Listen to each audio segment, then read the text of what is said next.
First and foremost, I have to ask a very formal question, and this is only because I'm not a person who can claim I am going to paradise because I am Muslim. I can't do that. I don't know what will become of me, but I have to do the bidding of God to the best of my ability. For the non-Muslims in the room that are here, first and foremost, my two questions to you are, first question is, do you want to become a Muslim? If you do, raise your hand. If you don't, it's absolutely fine. I just have to make sure I don't neglect you. One, if you wish to be a Muslim, this is the religion of truth, the religion of good. Second question, you're thinking about it, but something's stopping you. I would love to hear what's stopping you. If I can't answer it, I promise you I'll say I don't know. But it's something that we should work together as human beings, is the truth. If I'm not on the truth, I'd like to know. I don't want to die upon falsehood. I don't want to die a fool. So if there is something you can say that you feel that about Islam needs to be clarified for you, please raise your hand and ask it. Okay?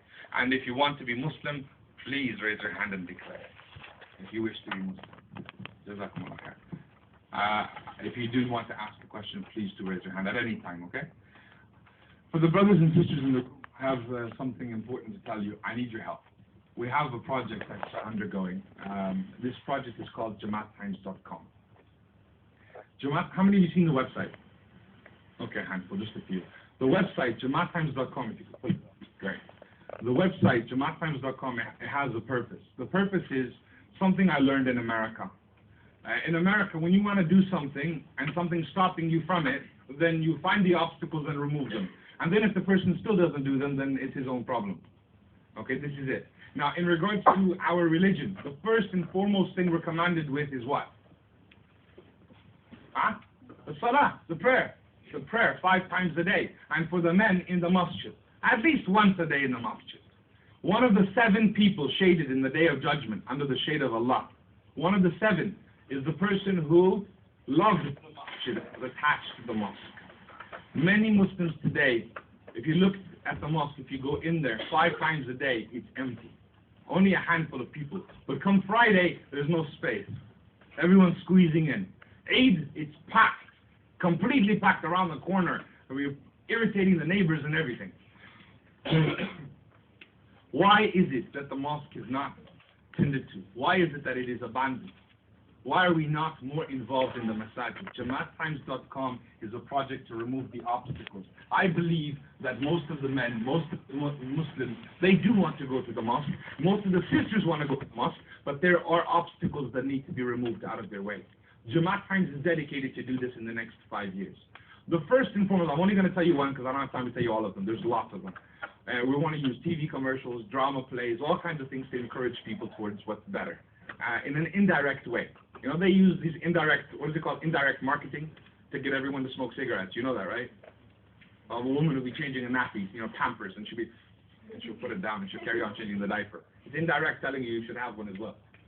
That kind of thing. Making sure you know where the cigarettes are. Make sure you know how much they are and where you can get them. Preparing you, just in case you want one. Don't smoke, okay? Just say no. The prayer is no different. In the prayer, in the masjid, I believe the mosques have set us up for failure. I believe we've set ourselves up for failure by not equipping ourselves with that same knowledge. First and foremost, your local mosque. What time do they pray Maghrib today? What time do they pray Isha today? How many of you know? 1, 2, not enough. Not enough. Just a couple here and there. And how many of you will go anyway?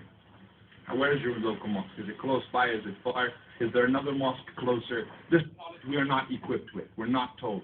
Second, what time is, Dhuhr next week? If you're going to be in another city, what time is Asr next week in this location, that location? Or if you're traveling, where is the mosque? If you're riding around the city, you have to travel all the way back to get to your own mosque. We are developing something on this website. We are traveling and touring the country, going masjid to collect their Jamaat times.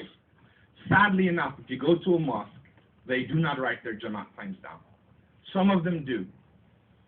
Only a handful write it for the whole year. Out of 1,000 mosques in the UK, maybe 20 or 30 write it for the whole year. Out of 1,000. The rest of them write it once a month. Some of them, and I don't mean just the small rogue ones. I went to the Muslim World League, one of the biggest mosques in central London. Every few days, an old man walks up to the wall, to the clock, and just turns the dial 15 minutes. Nothing written anywhere. And this is because these people, majority of us, have not thought of the importance that this information be with us. So first and foremost, we're forcing the masajid to write it down. We're touring the country, getting the mosques to write this information down, along with any other relevant information.